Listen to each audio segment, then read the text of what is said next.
We talk hip-hop with a serpent tongue, no holds barred reviews and interviews, but it's all in fun.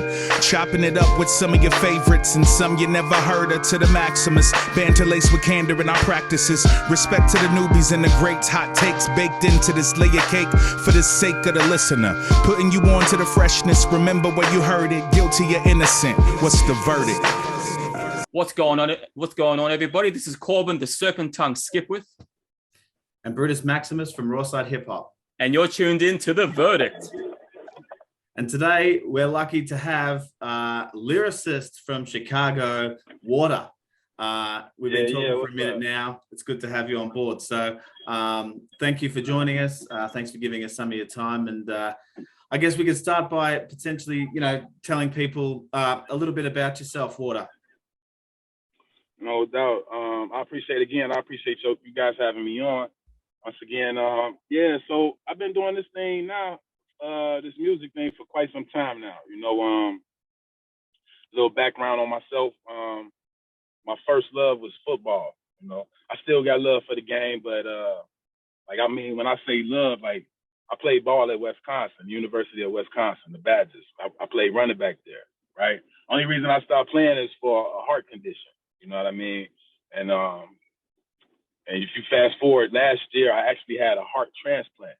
You know what I mean? So it's wild how that all unraveled. But April 23rd of last year I had a heart transplant. So I'm a little bit probably about a year and a half out, almost coming up on a year and a half out, and everything is well, man. Back at it. You know what I'm saying? But play ball. But I always had the music in my pocket. You know what I'm saying? I was always since fourth grade I've been writing rhymes. You know what I mean? I wasn't the artist that picked up the pen and right away I was the nicest. You know what I mean? I had to chisel. I had to chisel my sculpture. You know what I mean? I had to sharpen my sword. So over the years, and which I did. So man, had different names over the time period. I first started off as Tyrant. Then I transformed into the Savior. And then I became Waterr. First it was Waterr with one R, but just logistically, it's going to be hard to find me with just that one R. You know what I mean? Because if you put in Waterr, of course the element will show up, right? So then I added the second R, for rhyme and reason. You know what I mean? And so and there you have it. And of course along the way, many more stories and journeys along the way. But that's just like a little, kind of a little briefing to bring you up as far as different names and kind of the background. But what kind of questions you got in regards to that? I'll be happy to answer. Yeah, excellent, man. Excellent. It's good because I had heard the different name changes over the journey, but it's good to note that the 2R stands for rhyme and reason. I think that's something really cool that people may not know. And interesting. Obviously, you've had a very interesting career because I really only came up on your music around 2019, and I think it was Ty Farris when you did Bulls and Pistons. That's when I really started. Yeah, that's when I really started to be like, oh shit, this dude's got it. But I have heard a story where, because you're from Chicago, and I have heard a story about you and Common. I could get into that. So like I told you, I played ball at Wisconsin, right? So this is back in this is a minute ago. This is back in actually 2005. Word. So 2005, Common came up to the school, did a performance. It was in our old basketball gym. It was actually in the volleyball gym, which is just north of our football stadium, right? And so he came, did a performance. It might have been off the B album.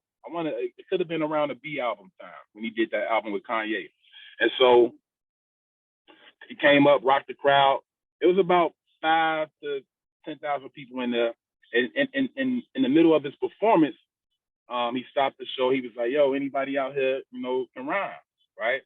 So like I said, I've been rhyming since fourth grade. So everybody on the squad knew what I was doing. It used to be battles in the locker room, you know what I mean? Right there on the W, I'm getting it in, So guys on the squad knew I was getting it in.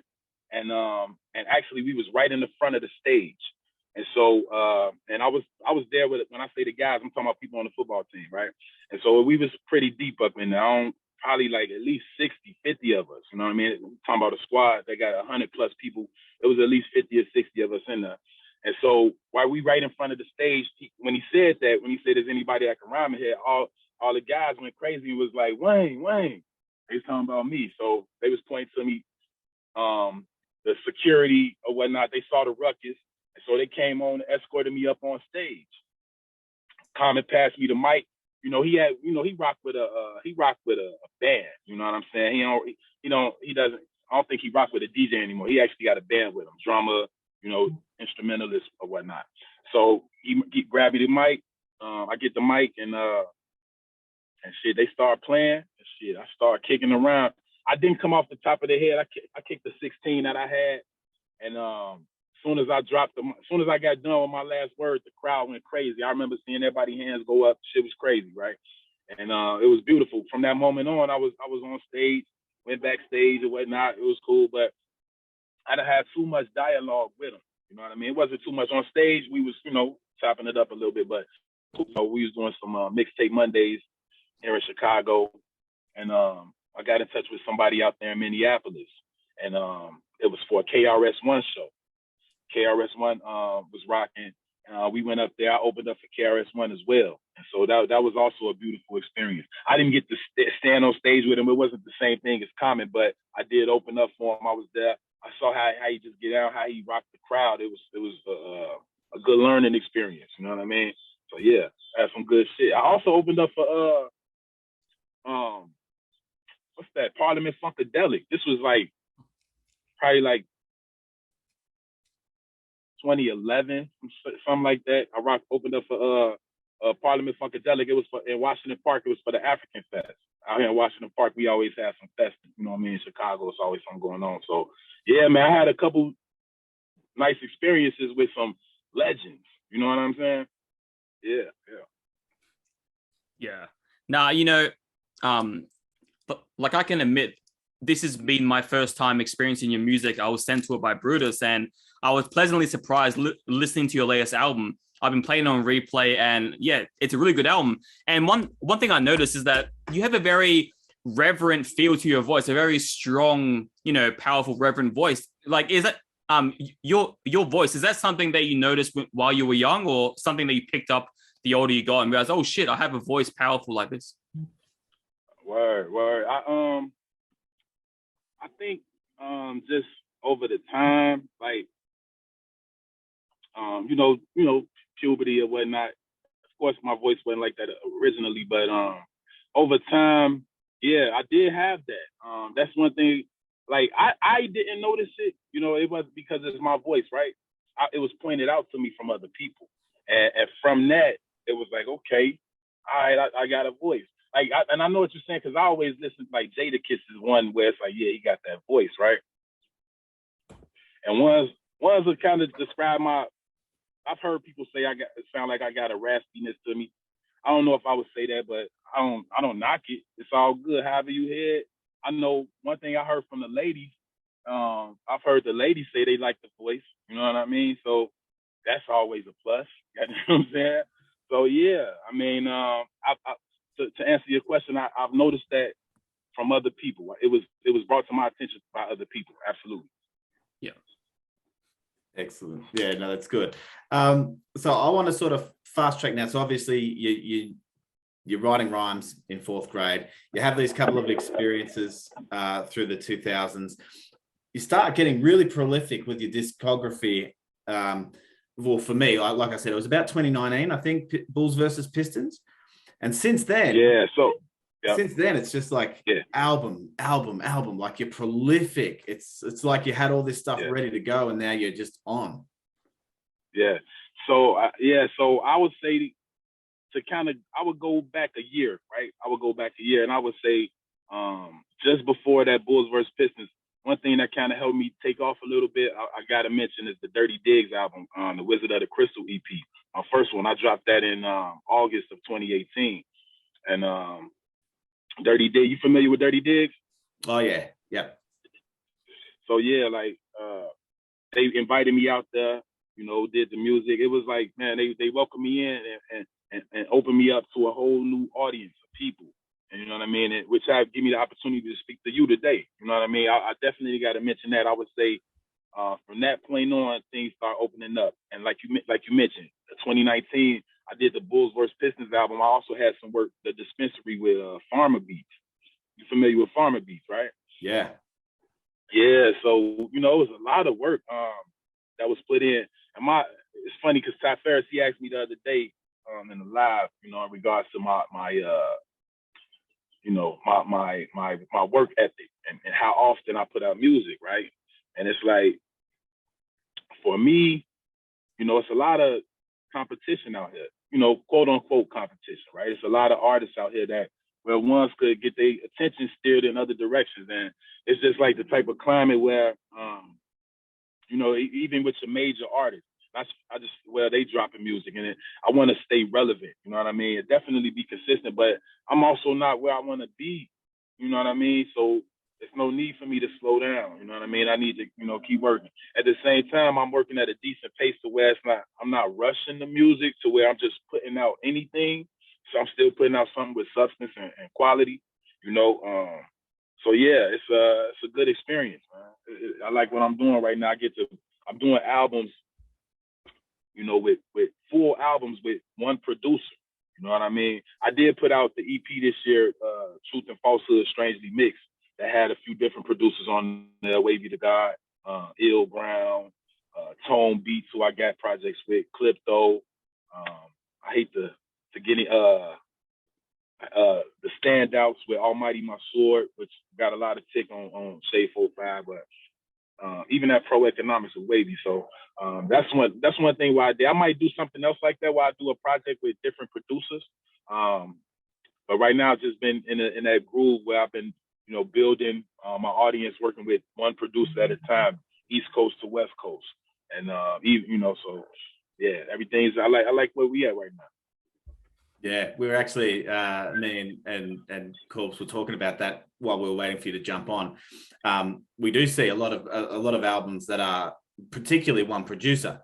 You know, whether it is Tone Beats, obviously the latest one with Vanderslice, our guy Flew. I'll forget some others, but yeah, certainly you work with that one producer, and it's different when you do have multiple producers. But Corbs has got a really cool question about production that I couldn't answer, so I'll shoot it over to him. So, no doubt. When I was listening to this album again today, I noticed one song. So the song "Love to the Family," was that at all inspired by West Side Gun? The song "Liz Love Luger."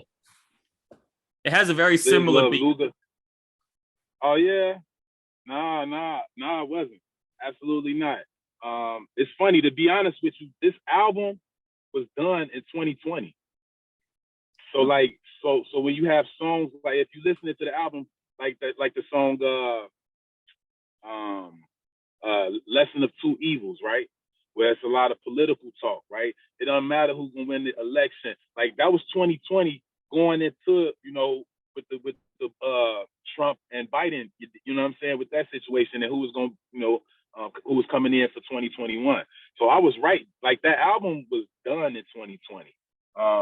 It took some time with the pandemic, and Vanderslice had a particular engineer that he wanted to master his music, and so which took some time, pretty much most of 2021 to get all the music mixed and mastered. You know, which is why we dropping it this year. But so I'm not. Liz Loves Luger. When did that come out? What year did 2020. 2020. So that same year, yeah. No, it wasn't. That's.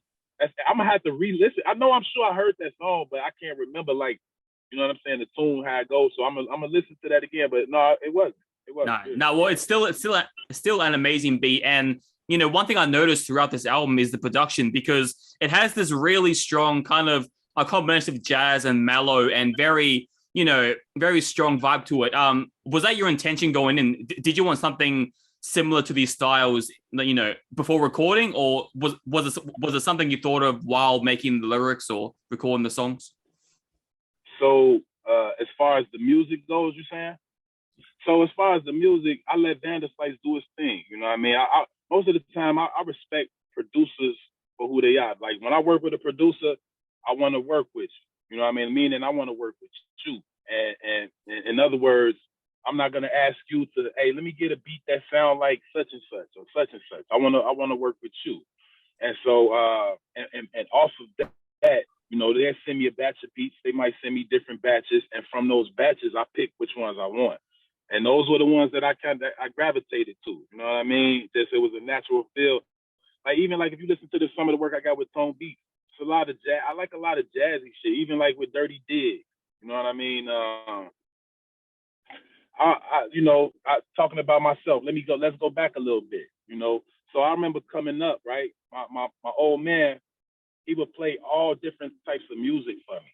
You know what I mean? Like I see you got, I like both of your backgrounds. You got the one with the graffiti. You know what I mean? I see you got the records in the background, right? So you know what I mean? My pops, I'm talking about play all type of music. Jazz was a big influence. He played that a lot. And from there, I remember hearing the music and just coming up with my own, because it's a vibe to it. And then I remember just coming up with my own words, freestyling to that. Like that was, you know what I'm saying, a major influence. But he also used to play like, you know, like what is it called? Like a lot of the is it mariachi? What is it, like the Mexican music? You know what I'm saying? He was playing. I'm talking about or Cubano music. I'm talking about, you know what I'm saying? He was playing everything. And so, and I remember being young, asking him like, "Pops, why you playing that? We don't even know what they saying. What are they saying?" He like sit down, shut up, just listen to the music. And I appreciate that. You know what I'm saying? As I got older, and what it did for me, and giving me a wide range of palette for music. You know, and so, but like I said, jazz was a big influence, and I guess because of that, you know, it's in me too when I hear those jazzy beats. When I like those horns, you know what I'm saying? It's like it's glorious. You know what I'm saying? It's regal, and so yeah. You know, I was just talking with Brutus the other before you came on, and you know, we can count so many albums where the production and the verses, they don't really blend well together. They don't sync together. You know, the beats might be dope and the verses might be dope, but for some reason the two don't match properly. But this album is a perfect example of the beat and the verse matching perfectly, synchronized in perfect harmony. So it's a really enjoyable experience from start to finish. Thank you. I appreciate you listening. Thank you for your, you know what I mean, your 2 ears. That's, you know, what's your favorite joint on there? That's the thing. I'm pretty sure it's the song "Love to the Family" because it has that nostalgic vibe for me, and I love how, you know, how mellow it is, you know, and it just, you know, it kind of embraces my whole body, and yeah, love it. Yeah, right, no doubt. I appreciate that. Thank you. What about you, Brutus? Did you get a chance to hear that one, or did you get a chance to hear anything in particular?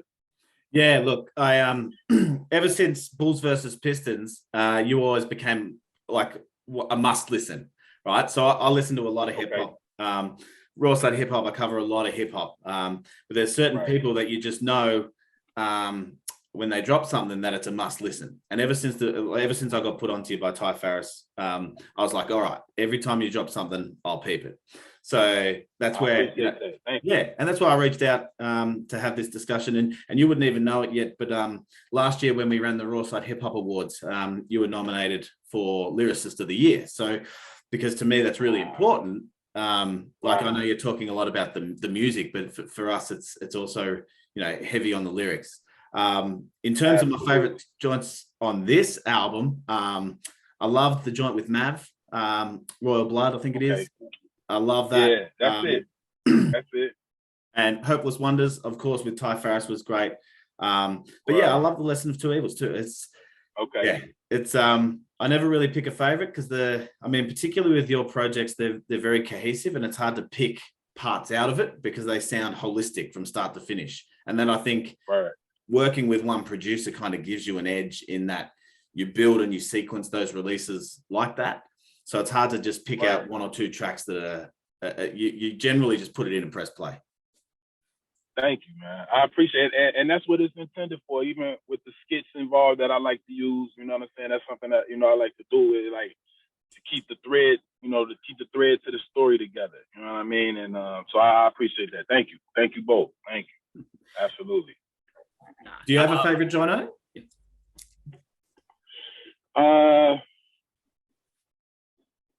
On this particular album, because I normally do have like favorite songs on the album. On this one in particular, it's like between Love to the Family and it's between Lesson of Two Evils. You know what I mean? I like to make songs where of course, I have my songs where I talk my shit, you know what I'm saying? And to me it's like that's something you do as a beginner in rap, you know what I'm saying? Like when you rap, it's like you're trying to state your claim. You want ones to know you nice. So you got to come out, you make those aggressive songs where you set the tone to let people know who you are as an artist. Like I said, I've been doing this so long where I'm comfortable with who I am, but I still like to, let it be known that I'm nice on a whole nother side. But at the same time, I like to make music. I like to make songs that have meaning. You know what I mean? So, and certain impacts. Same time, I like to have some groovy songs too. Definitely some for the ladies, but I like songs with impact. You know what I mean? And because I feel like those are the ones that's gonna resonate with you more, stick with you a little bit longer. It's gonna, you know what I mean? It's gonna touch your heart. You know what I mean? And that's what I'm aiming for.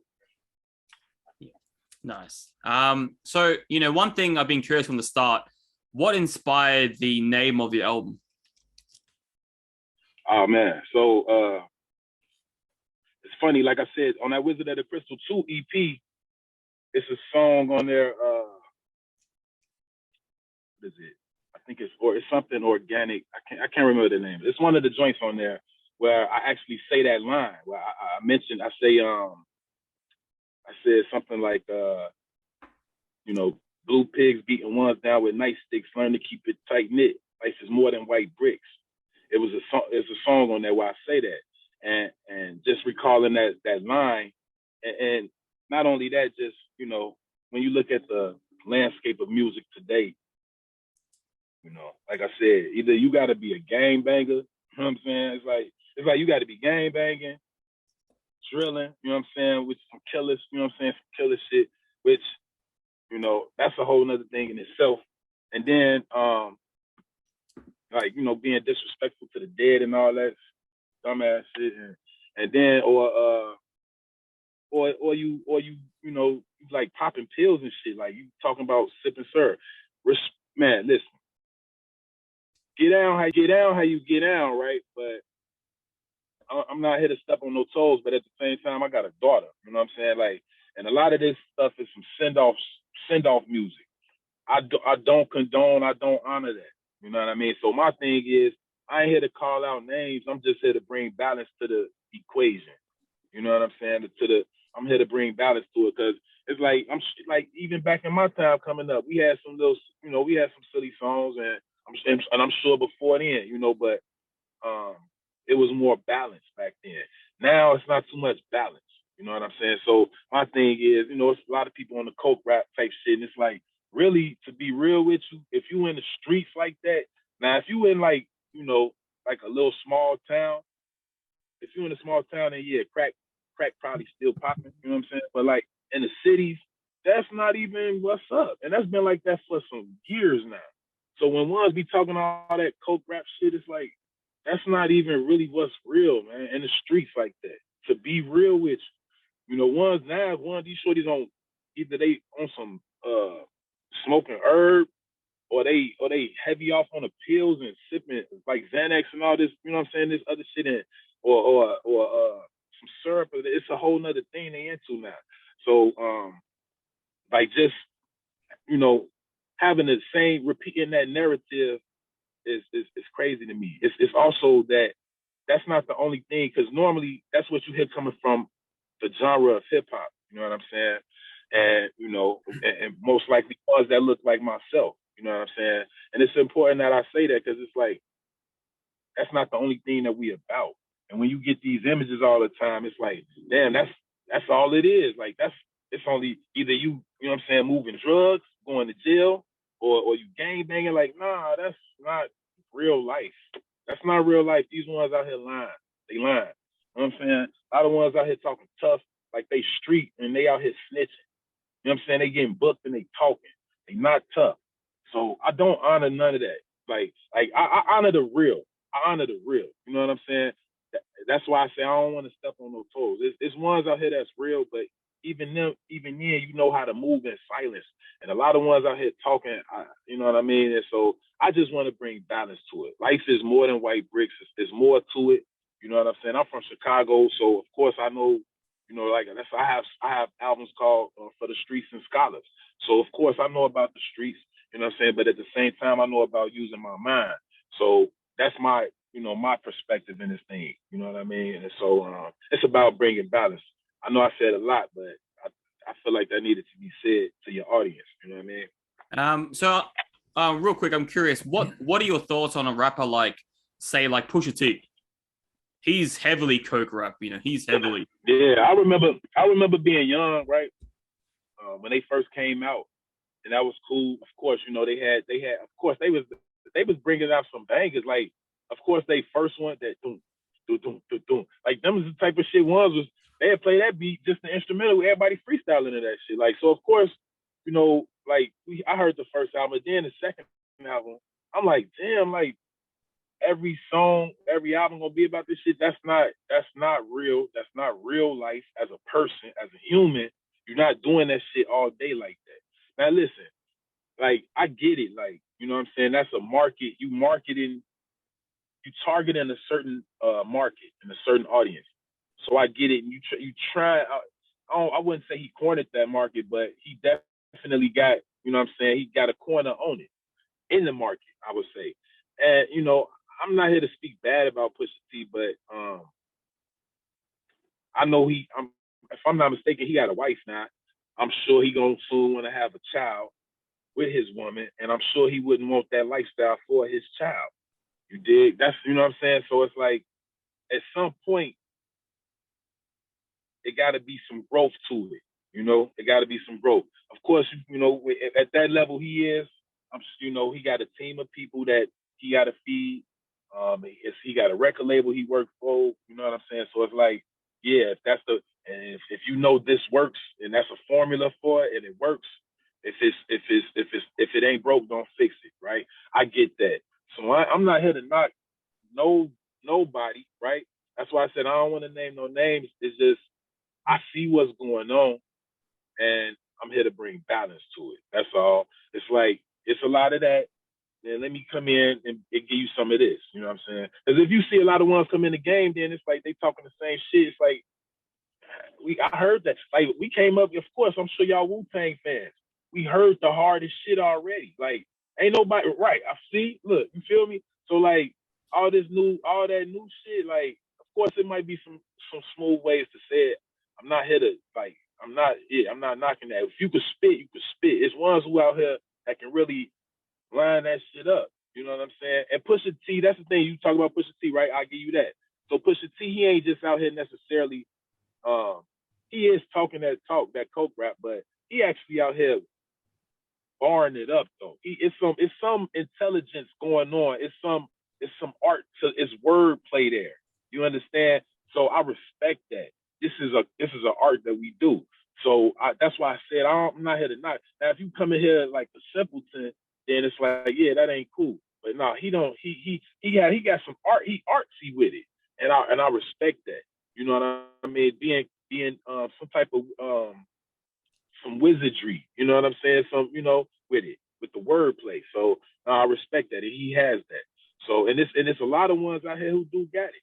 My thing is just to bring balance to the equation and say like everybody ain't doing that. So even though it might seem like everybody doing it, let me just let you know what I'm saying? And it's other things out here because at the end of the day, if you really into it like that, it's death. You feel me? It's death. You getting shot up, or you know what I'm saying, getting booked, sitting down and shit. At the end of the day, that shit ain't cool. Or you always into it, you beefing with somebody, and you got to look over your shoulder all the time, right? And that shit ain't cool. And then you can put in all the work you want for the block, right? Go sit down, do a bid, do 10 years, come back home, and then the shorties don't honor you.